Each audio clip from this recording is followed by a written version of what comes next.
Hello friends, उमाटाक art and education में आपका स्वागत है। आज हम अपने इस वीडियो में देखेंगे वायु प्रदूषण।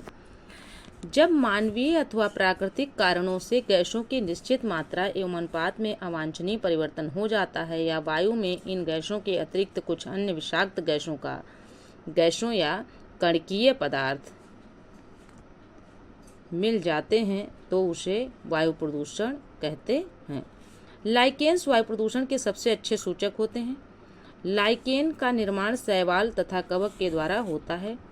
नोटेड पॉइंट में देख लेते हैं। वायु प्रदूषण की रोकथाम, नियंत्रण और उन्मूलन के उद्देश्य से वर्ष 1981 में संसद द्वारा वायु प्रदूषण निवारण और नियंत्रण अधिनियम लागू किया गया। वायु प्रदूषण को उनके स्रोतों के आधार पर दो वर्गों में विभक्त किया जा सकता है। पहला है गैसीय वायु प्रदूषक, दूसरा है कणकीय वायु प्रदूषक। पहला देख लेते हैं, गैसीय वायु प्रदूषक क्या होते हैं। प्रमुख वायु प्रदूषक गैसें हैं जैसे carbon monoxide CO, sulphur dioxide SO2, hydrogen sulphide H2S, hydrogen fluoride HF, nitrogen के ऑक्साइड NO तथा NO2, हाइड्रोकार्बन, फिर है अमोनिया NH3, फिर है तंबाकू का धुआं और फ्लोराइड्स आदि। आगे देख लेते हैं वायु प्रदूषक के प्रमुख स्रोत और उनसे उत्पन्न प्रदूषक गैसें। जीवाश्म ईंधन, कोयला, खनिज तेल, ये सब क्या हैं। इससे कौन सी प्रदूषक गैस उत्पन्न होगी, CO तथा CO2 यानी कार्बन मोनोऑक्साइड तथा कार्बन डाइऑक्साइड। फिर है एरोसोल कैन तथा रेफ्रिजरेशन, इससे क्लोरोफ्लोरोकार्बन यानी CFC। सल्फर युक्त जीवाश्म ईंधन SO2 यानी सल्फर डाइऑक्साइड, SO3, H2S यानी हाइड्रोजन सल्फाइड, और फिर है H2SO4।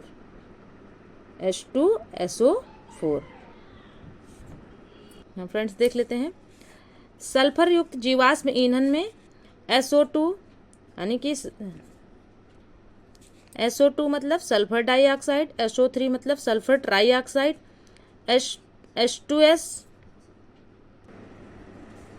हाइड्रोजन सल्फाइड, H2S का मतलब हाइड्रोजन सल्फाइड, H2SO4 का मतलब सल्फ्यूरिक अम्ल। देखा। आगे है जेट विमान के ईंधन व रासायनिक उर्वरक N2O, NO और NO3। आगे देखते हैं सूती वस्त्रों के विरंजन में कौन सा उत्पन्न प्रदूषक गैस है, क्लोरीन। इससे उत्पन्न प्रदूषक गैस क्लोरीन होती है सूती वस्त्रों के विरंजन में। ग्लिसरॉल या तेल के ताप द्वारा वियोजन एल्डेहाइड होता है। धान के खेतों तथा जुगाली करने वाले मवेशियों के हवा छोड़ने से कौन सी गैस निकलती है, मीथेन। आगे देख लेते हैं फ्रेंड्स। कार्बन मोनोऑक्साइड यानी CO, यह हवा से भारी, जल में अघुलनशील, गंधहीन, स्वादहीन एवं रंगहीन गैस है। यह मानव के साथ साथ अन्य प्राणियों के लिए अत्यंत हानिकारक है। कार्बन मोनोऑक्साइड मनुष्य के मस्तिष्क को प्रभावित करता है। सभी वायु प्रदूषकों में यह 50% भाग का प्रतिनिधित्व करती है।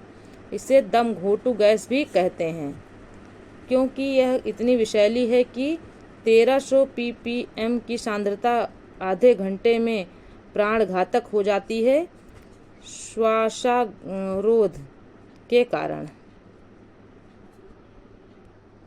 यह कार्बन के अपूर्ण दहन के फलस्वरूप उत्पन्न होती है। इसकी सर्वाधिक मात्रा मोटर वाहनों से निकलने वाले धुएं से उत्पन्न होती है। इसके अन्य स्रोत कोयला, ईंधन, लकड़ी, पेट्रोल का अपूर्ण दहन है। यह हीमोग्लोबिन के साथ ऑक्सीजन की अपेक्षा अधिक प्रबलता से संयुक्त हो जाती है तथा कार्बोक्सी हीमोग्लोबिन बनाती है, जो ऑक्सीजन हीमोग्लोबिन से लगभग 300 गुना अधिक स्थायी संकुल है।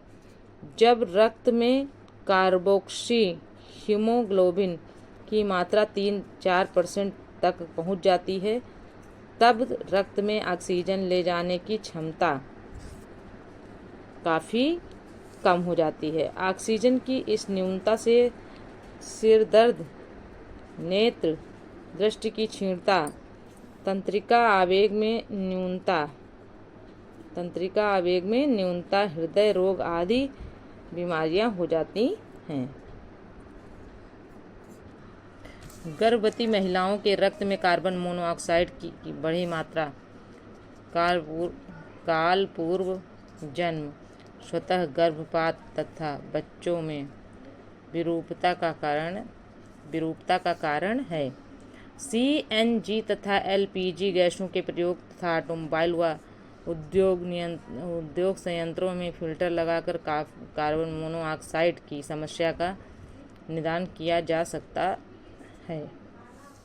कार्बन डाइऑक्साइड CO2 जिसको कहते हैं, वायुमंडल में CO2 के सांद्रण में वृद्धि होने से हरित गृह प्रभाव में वृद्धि होती है, जिस कारण निचले वायुमंडल एवं धरातलीय सतह के तापमान में वृद्धि होती है। फलतः वर्षा तथा मृदा नमी में कमी, महासागरीय जल की अम्लता में वृद्धि,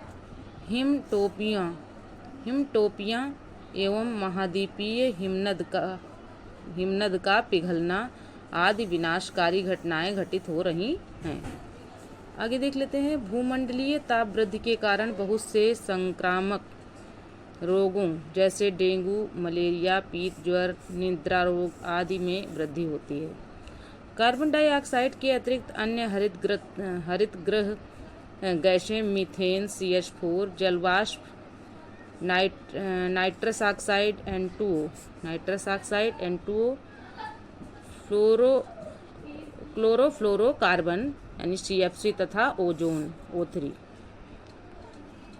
नोटेड पॉइंट में देख लेते हैं। ग्रीन हाउस गैसों द्वारा होने वाले वैश्विक तापमान में लगभग 60% के लिए CO2 ही जिम्मेदार है, यानी कार्बन डाइऑक्साइड ही जिम्मेदार है।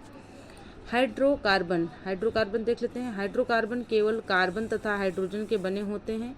स्वचालित वाहनों में ईंधन के अपूर्ण दहन के कारण उत्पन्न होते हैं। अधिकांशतः हाइड्रोकार्बन कैंसरजन्य होते हैं, अर्थात इसके कारण कैंसर होता है। यह पौधों में काल प्रभावण, ऊतकों के निम्नीकरण तथा पत्तियों, फूलों तथा टहनियों में छाया द्वारा हानि पहुंचाते हैं। आगे देख लेते हैं। Methane CH4। मीथेन गैस की वायुमंडल के हरित गृह प्रभाव में 20% योगदान वृद्धि है। ऑक्सीजन की अनुपस्थिति में जब वनस्पतियों को सड़ाया जाता है तब मीथेन गैस उत्पन्न होती है। धान के खेतों, कोयले के खानों, दलदली क्षेत्रों, आर्द्रभूमि तथा जीवाश्म ईंधनों द्वारा अधिक मात्रा में मीथेन गैस उत्पन्न होती है। प्राकृतिक स्रोतों से वैश्विक मीथेन उत्सर्जन का सर्वाधिक 76% भाग आर्द्रभूमि से ही उत्सर्जित होता है। आगे देख लेते हैं। नाइट्रोजन के ऑक्साइड NOx। नाइट्रोजन पादपों के लिए मुख्य पोषक पदार्थ हैं, किंतु नाइट्रोजन के ऑक्साइड हानिकारक प्रभाव छोड़ते हैं। नाइट्रोजन के oxide nitrogen oxide NO2, nitrous oxide N2O वायुमंडल की नमी से प्रतिक्रिया करके नाइट्रिक अम्ल HNO3 का निर्माण करते हैं, जो वर्षा के जल के साथ धरातल पर अम्ल वर्षा के रूप में आ जाता है। सुपरसोनिक जेट विमानों से निकली हुई नाइट्रोजन के ऑक्साइड समताप मंडल में ओजोन की परत को पतली करते हैं। यातायात तथा सघन स्थानों पर उत्पन्न तीक्ष्ण लाल ध्रुव नाइट्रोजन ऑक्साइड के कारण होता है। NO2 की अधिक सांद्रता होने पर पौधों की पत्तियां गिर जाती हैं तथा प्रकाश संश्लेषण की दर कम हो जाती है। नाइट्रोजन ऑक्साइड से फेफड़ों में उत्तेजना उत्पन्न होती है, जिससे बच्चों में प्रचंड श्वसन रोग उत्पन्न हो जाते हैं। यह जीव ऊतकों के लिए विषैली भी है। यह जीव ऊतकों के लिए विषैली भी है।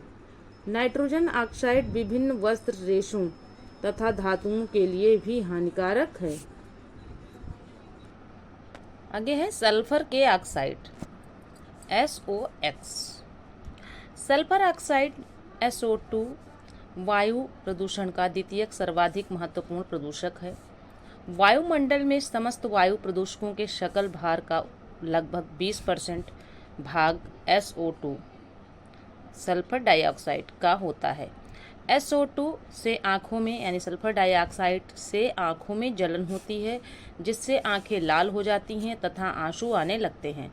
सल्फर डाइऑक्साइड की सूक्ष्म सांद्रता मनुष्य में विभिन्न श्वसन रोगों जैसे अस्थमा,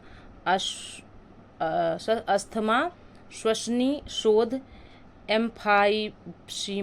एम्फाइसीमा आदि का कारण होती है। सल्फर डाइऑक्साइड की उच्च सांद्रता फूलों की कलियों में कड़ापन उत्पन्न करती है, जिससे ये पौधे से शीघ्र गिर जाती हैं। सल्फर डाइऑक्साइड के कारण औद्योगिक क्षेत्रों में विषाक्त धूम्र कोहरे का निर्माण होता है, स्मोग्स का निर्माण होता है। वायुमंडल में उत्सर्जित SO2 यानी सल्फर डाइऑक्साइड गैस वातावरण की नमी को अवशोषित करके सल्फ्यूरिक अम्ल H2SO4 बनाती है। यही सल्फ्यूरिक अम्ल वर्षा के साथ धरातल पर गिरता है तो उसे अम्ल वर्षा कहते हैं। नोटेड पॉइंट में देख लेते हैं। यदि सल्फर डाइऑक्साइड लगातार पत्थर पर प्रवाहित की जाए तो वह विक्षत हो जाती है, इसलिए इसे क्रैकिंग गैस कहते हैं। मथुरा तेल शोधक कारखानों से निकलने वाली SO2 ही आगरा के ताजमहल की तबाही का कारण बनी हुई थी। आम्ल वर्षा। आम्ल वर्षा वह परिस्थिति है जिसमें वायु में उपस्थित प्रदूषणकारी रसायनों की प्रतिक्रिया से प्राकृतिक वर्षा का जल अम्लीय हो जाता है। वर्षा जल को अम्लीय बनाने के लिए मुख्यतः sulphur dioxide SO2, nitrogen oxide NO2 एवं नाइट्रस ऑक्साइड N2O उत्तरदायी हैं। वायुमंडल में उपस्थित कार्बन डाइऑक्साइड द्वारा जल से की गई अभिक्रिया के फलस्वरूप उत्पन्न H+ आयन के कारण वर्षा जल की pH सामान्यतः 5.6 होती है, लेकिन जब वर्षा जल की pH 5.6 से कम हो जाती है तो उसे अम्ल वर्षा कहते हैं। अम्ल वर्षा से सर्वाधिक क्षतिग्रस्त देश नॉर्वे एवं कनाडा हैं। अम्ल वर्षा सूचना केंद्र, एक मिनट दिख नहीं रहा अच्छे से। अम्ल वर्षा सूचना केंद्र इंग्लैंड के मैनचेस्टर में स्थापित किया गया है। आगे देख लेते हैं। Flu gas desulphurisation. Flu gas desulphurisation. Bharat में SO2 का सर्वाधिक उत्सर्जन जीवाश्म ईंधन के दहन एवं कोयला आधारित ताप विद्युत संयंत्रों द्वारा होता है। इन संयंत्रों द्वारा उत्सर्जित SO2 सल्फर डाइऑक्साइड को पृथक करने की टेक्नोलॉजी को फ्लू गैस डिसल्फ्राइजेशन कहते हैं। संयंत्रों में SO2 सल्फर डाइऑक्साइड को पृथक करने की दो विधियां हैं। पहला है ड्राई स्क्रबर विधि, दूसरा है आर्ध स्क्रबर विधि।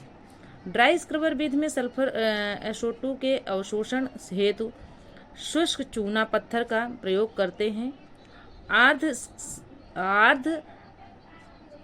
आर्ध स्क्रबिंग विधि में संयंत्रों से उत्सर्जित गैसों को एक तरल या ठोस पदार्थ के घोल में प्रवाहित किया जाता है, जिसमें SO2 घुल जाती है अथवा रासायनिक क्रिया करके अन्य यौगिकों में परिवर्तित हो जाती है। इस प्रकार SO2 का उत्सर्जन वायुमंडल में नहीं हो पाता है। आगे देख लेते हैं। CFC या chlorofluorocarbon.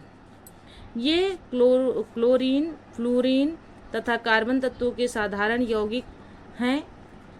Spray cans, air conditioner, refrigerator, foam, plastic, अग्निशामक तथा प्रसाधन सामग्री आदि से CFC के उत्सर्जन एवं उनके वायुमंडल में पहुंचने के कारण समतापमंडलीय ओजोन गैस परत का क्षय प्रारंभ हो जाता है। आगे देख लेते हैं हाइड्रोक्लोरोफ्लोरोकार्बन 141b।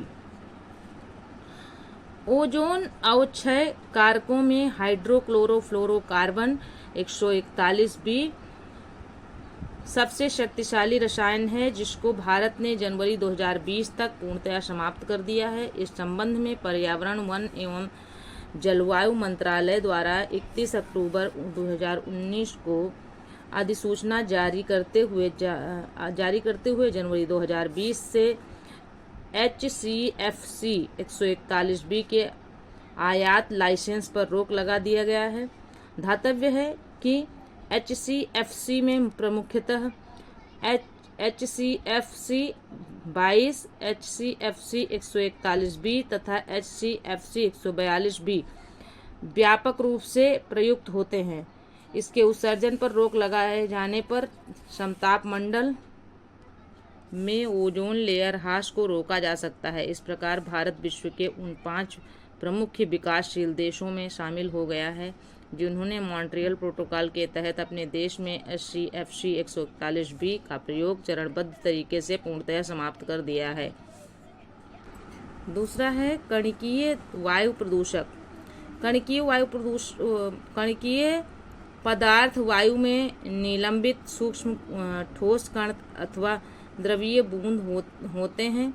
यह मोटर वाहनों के उत्सर्जन, अग्नि के धूम्र, धूल कण तथा उद्योगों के राख होते हैं। प्रमुख कणिकीय वायु प्रदूषक हैं एरोसोल, धूम्र कालिक, सूट्स तथा वाष्प युक्त धूम्र, फ्यूम, धूलि, पार्टिकुलेट मैटर, PM, धूम्र कोहरा, स्मोग, फ्लाई ऐश, निलंबित कणकीय पदार्थ, सस्पेंडेड पार्टिकुलेट मैटर, SPM आदि। वायुमंडल में कणिकाएं जीवित तथा अजीवित दोनों प्रकार की हो सकती हैं। जीवित कणिकाओं में जीवाणु, कवक, फफूंद, शैवाल आदि सम्मिलित हैं। हवा में पाए जाने वाले कुछ कवक मनुष्य में एलर्जी उत्पन्न करते हैं। ये पौधों में रोग भी उत्पन्न कर सकते हैं। कणिकाओं को उनकी प्रकृति एवं आकार के आधार पर इस प्रकार वर्गीकृत किया जा सकता है। पहला है धूम कणिकाओं में ठोस एवं ठोस द्रव्य कणों के मिश्रण होते हैं जो कार्बनिक द्रव्य के दहन के दौरान उत्पन्न होते हैं, जैसे सिगरेट का धुआं, जीवाश्म ईंधन के दहन से प्राप्त धूम्र, गंदगी का ढेर, सूखी पत्तियां, तेल, धूम्र आदि। दूसरा है धूल में बारीक छोटे कण व्यास 1 से 4 माइक्रोमीटर से ऊपर होते हैं, जो ठोस पदार्थों के पीसने, कुचलने एवं आरोपण से बनते हैं। ब्लास्ट से प्राप्त बालू, लकड़ी के कार्य से प्राप्त लकड़ी का बुरादा, कोयले का बुरादा, कारखानों से उड़ने वाली राख एवं सीमेंट, धुएं के गुबार आदि।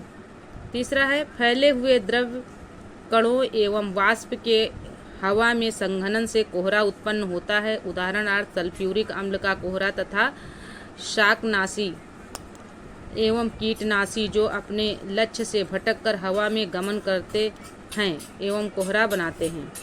चौथा है धूम्र साधारणतया वाष्पों के ऊर्ध्वपातन, आशवन, क्वथन एवं अन्य रासायनिक अभिक्रियाओं के दौरान संघनन के कारण बनते हैं। प्रायः कार्बनिक विलायक, धातुएं एवं धात्विक ऑक्साइड धूम्र कणों का निर्माण करते हैं। आगे है कणिक प्रदूषकों का प्रभाव मुख्यतया उनके कणों के आकार पर निर्भर करता है।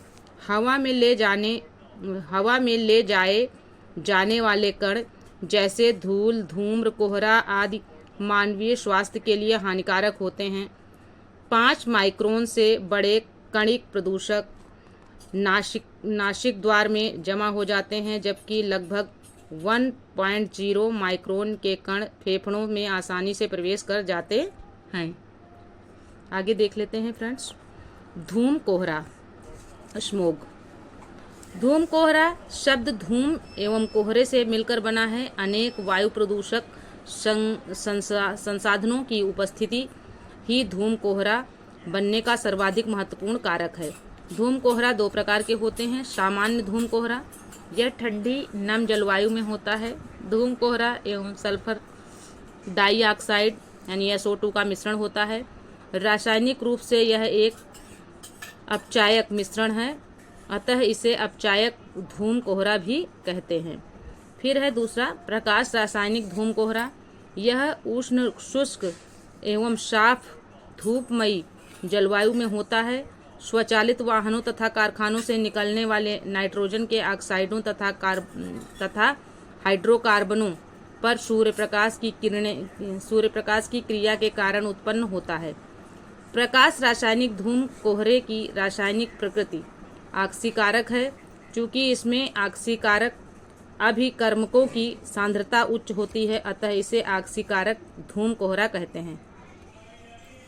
प्रकाश रासायनिक धूम कोहरे के सामान्य घटक ozone, nitric oxide, acrolein, formaldehyde एवं परऑक्सी एसीटेल नाइट्रेट PAN है। प्रथम रासायनिक धूम कोहरे के कारण गंभीर स्वास्थ्य समस्याएं होती हैं। ओजोन एवं नाइट्रिक ऑक्साइड नाक एवं गले में जलन पैदा करते हैं। इनकी उच्च सांद्रता से सरदर्द, छाती में दर्द, गले का शुष्क होना, खांसी एवं श्वास अवरोध हो सकता है। प्रकाश रासायनिक धूम्र कोहरा रबर में दरार उत्पन्न करता है एवं पौधों पर हानिकारक प्रभाव डालता है। यह धातुओं, पत्थरों, भवन निर्माण के पदार्थों एवं रंगी हुई सतहों का क्षय करता है। प्रकाश रासायनिक धूम कोहरे का नियंत्रण। इसे नियंत्रित या कम करने के लिए रासायनिक धूम्र कोहरे के प्राथमिक पूर्वगामी जैसे NO2 एवं हाइड्रोकार्बन को नियंत्रित कर लें, तो द्वितीय पूर्वगामी जैसे ओजोन एवं पैन तथा प्रकाश रासायनिक धूम्र कोहरा स्वतः ही कम हो जाएगा। सामान्यतः स्वचालित वाहनों में उत्प्रेरित परिवर्तक उपयोग में लाए जाते हैं जो वायुमंडल में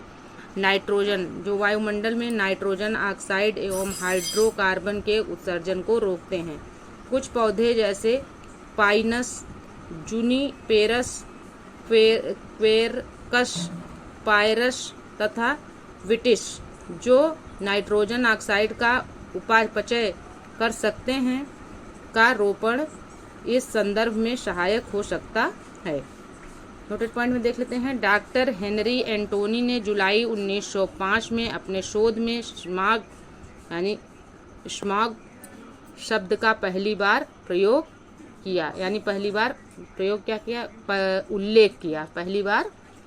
किया। शीशा देख लेते हैं। लेड।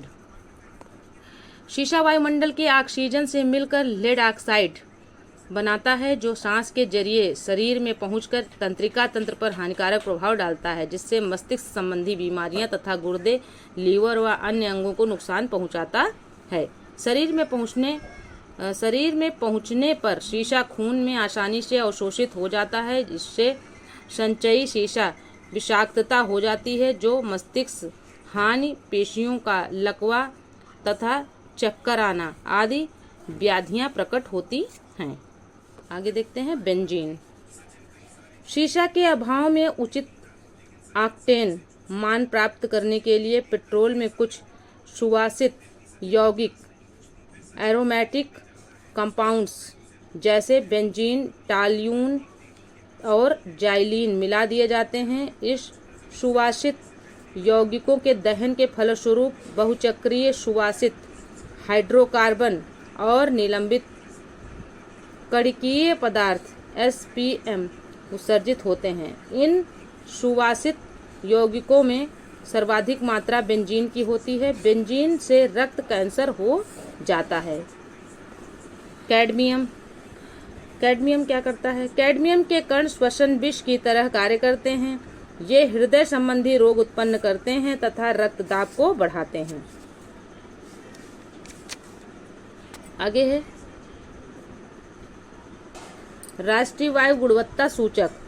शहरों में बढ़ते वायु प्रदूषण को रोकने के उद्देश्य से पर्यावरण एवं वन मंत्रालय द्वारा 17 अक्टूबर 2014 को एक नया राष्ट्रीय वायु गुणवत्ता सूचकांक जारी किया गया था।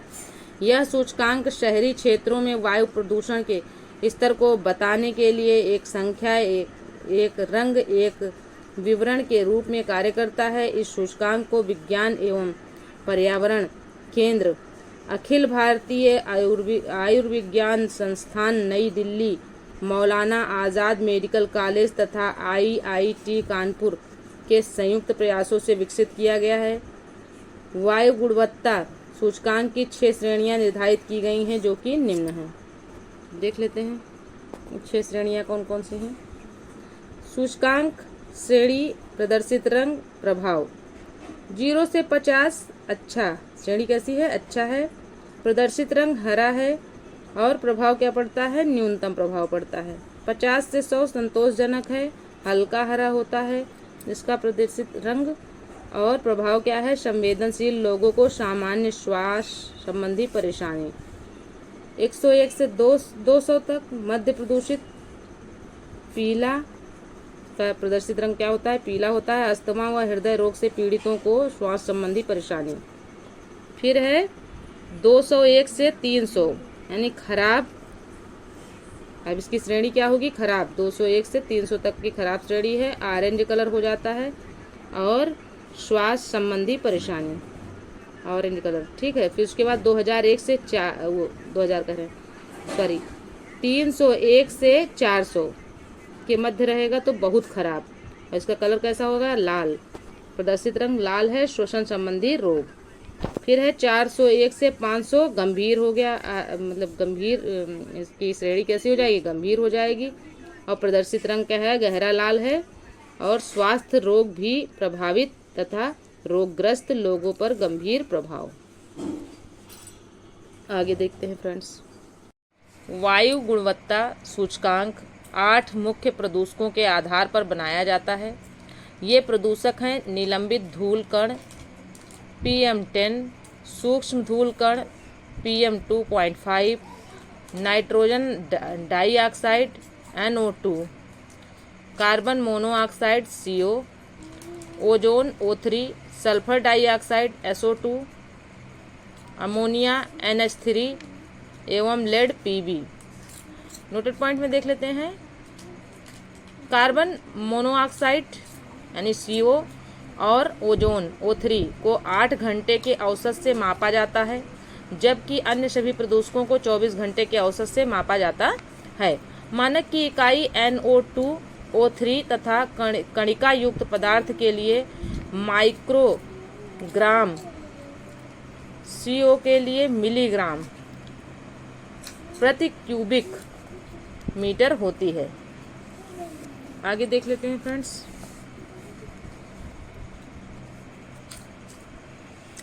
PM10 का तात्पर्य ऐसे कण पदार्थ जिनका व्यास 10 माइक्रोमीटर या उससे कम हो।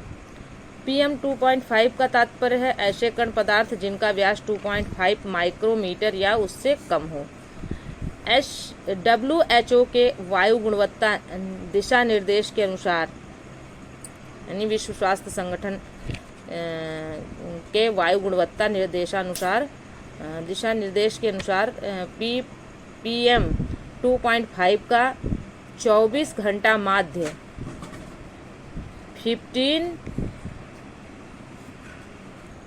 15 माइक्रोग्राम प्रति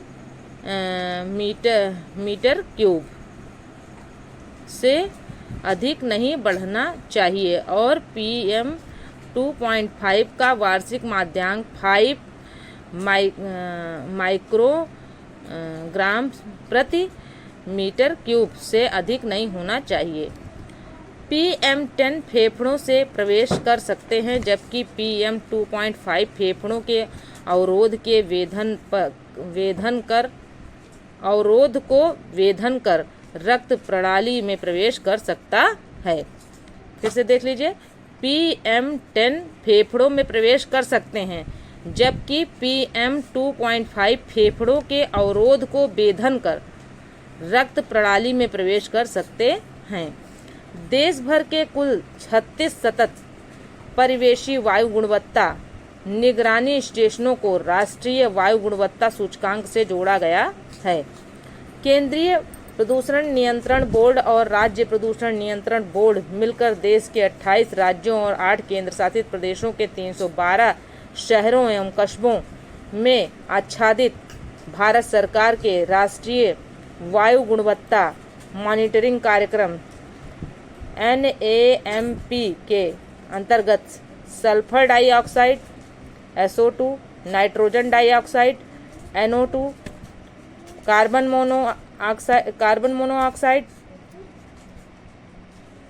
CO एवं निलंबित कणीय पदार्थ PM10 मिश्रण को सभी जगहों पर नियमित मॉनिटरिंग के लिए चिन्हित किया है। भारत की वायु गुणवत्ता जांच करने वाली पहली mobile app SAFAR system of air quality forecasting and research SAFAR Maharashtra के पुणे में स्थित Indian Institute of Tropical Meteorology में 17 फरवरी 2015 को प्रारंभ की गई सफर हवा की गुणवत्ता और मौसम पूर्वानुमान की प्रणाली है, जो पहली बार राष्ट्रमंडल खेलों के दौरान वर्ष 2010 में दिल्ली में आरंभ की गई थी। IQ एयर एक स्विस वायु गुणवत्ता प्रौद्योगिकी कंपनी है, जो वायु प्रदूषण से सुरक्षा, वायु गुणवत्ता निगरानी और वायु सफाई उत्पादों को विकसित करने में विशेषज्ञता रखती है। इसकी स्थापना 1963 में मैनफ्रेड और क्लास हैम्स भाइयों ने की थी। इसका मुख्यालय गोल्डैच, स्विट्जरलैंड में है। IQ एयर की 2021 की विश्व वायु गुणवत्ता रिपोर्ट के अनुसार नई दिल्ली को लगातार दूसरे वर्ष दुनिया के सबसे प्रदूषित राजधानी शहर का दर्जा दिया गया।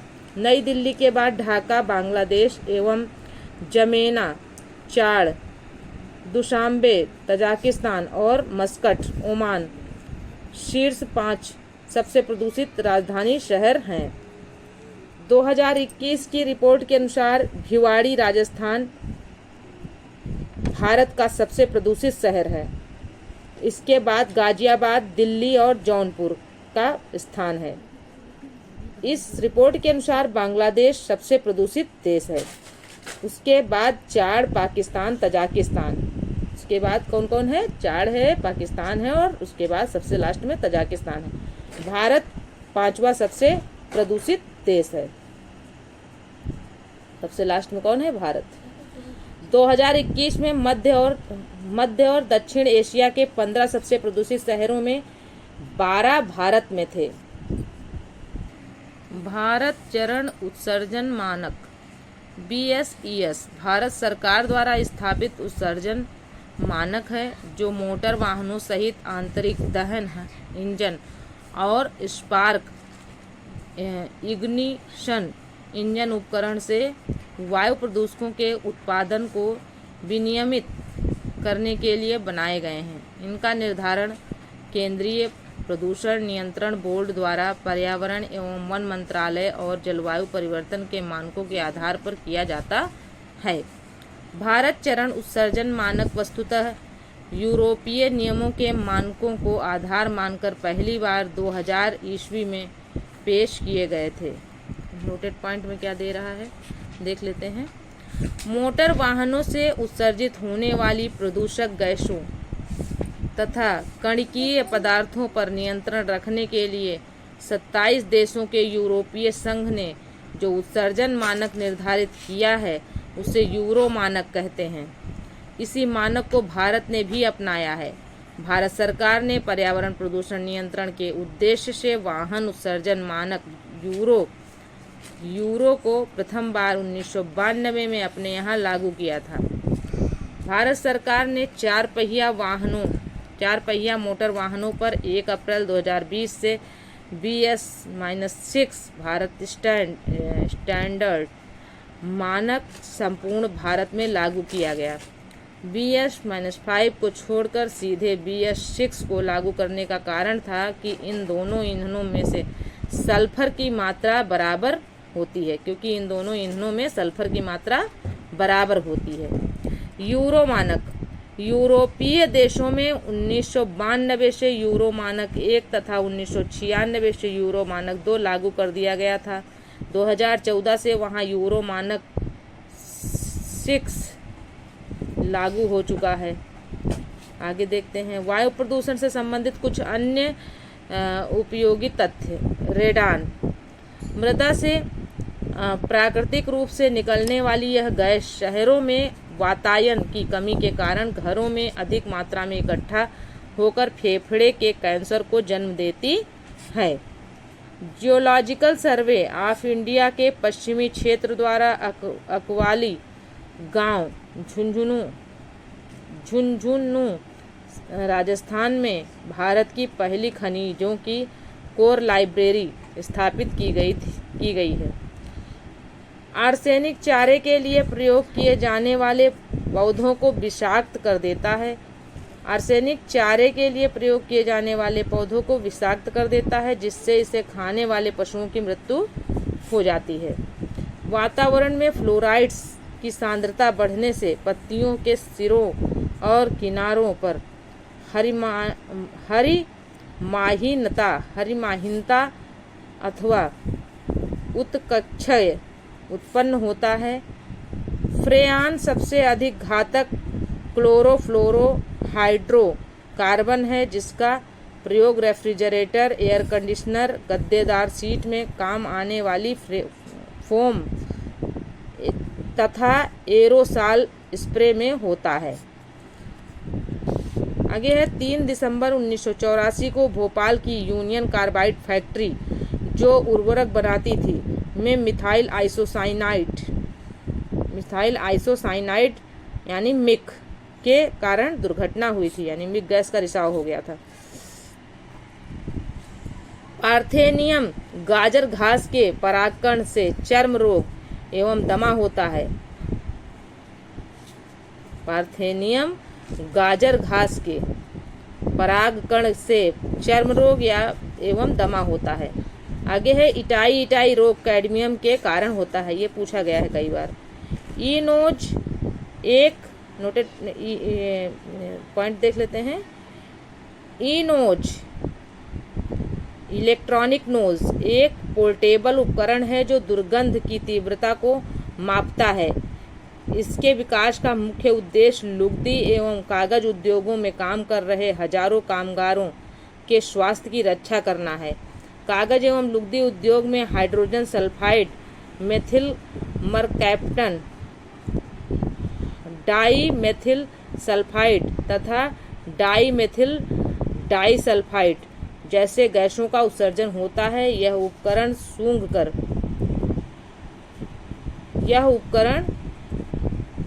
यानी इनोज जो है, यह उपकरण सूंघकर अस्थिर कार्बनिक यौगिकों एवं दुर्गंधकारी पदार्थों का पता लगाती है। आगे देख लेते हैं नोटेड पॉइंट में। इनोज का विकास नागपुर स्थित राष्ट्रीय पर्यावरण अभियांत्रिकी अनुसंधान संस्थान नीरी तथा प्रगत संगणन विकास केंद्र द्वारा संयुक्त रूप से किया गया है। आगे देख लेते हैं। हरित डीजल यूरो 4 मानक का डीजल है। अम्लीय वर्षा के जल का पीएच मान 4.2 से कम होता है। सिलिका तथा एस्बेस्टस के धूल कणों से सिलिकोसिस तथा एस्बेस्टोसिस नामक रोग होता है।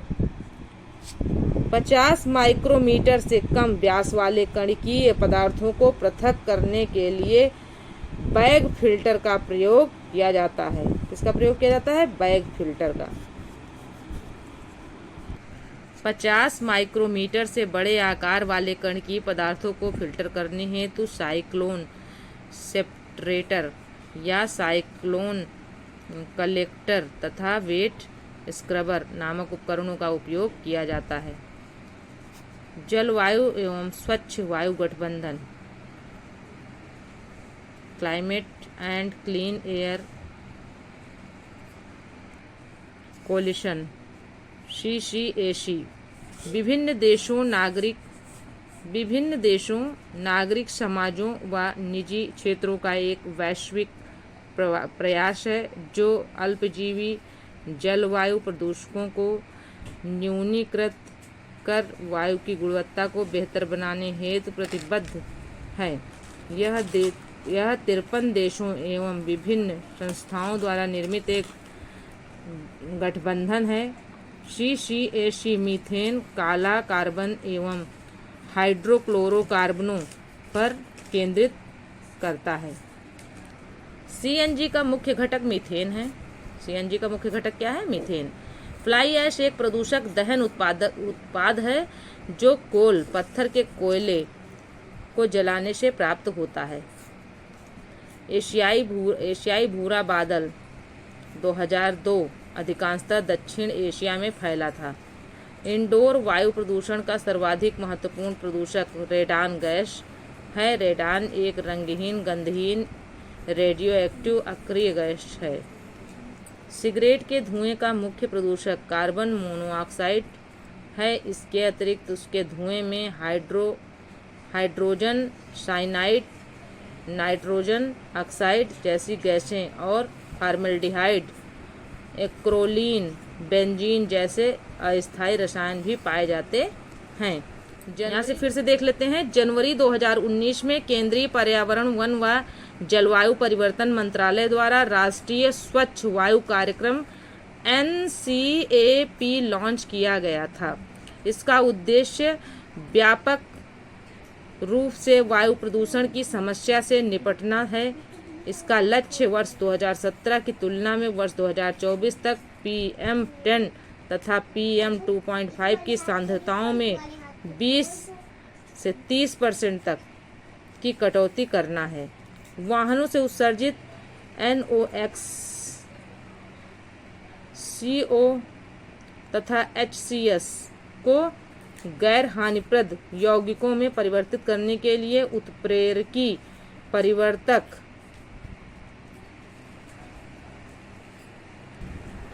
कैटालिटिक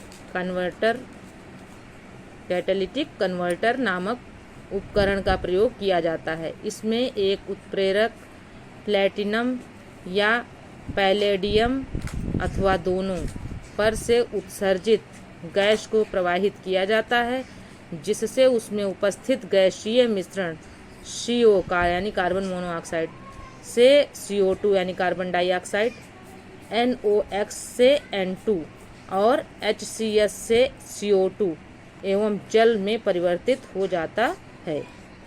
तो फ्रेंड्स, यह वीडियो यहीं तक था। मिलते हैं अगले वीडियो में। तब तक के लिए जय हिंद, जय भारत। वीडियो पसंद आए तो चैनल को सब्सक्राइब करें, वीडियो को लाइक करें, अपने दोस्तों में शेयर करें।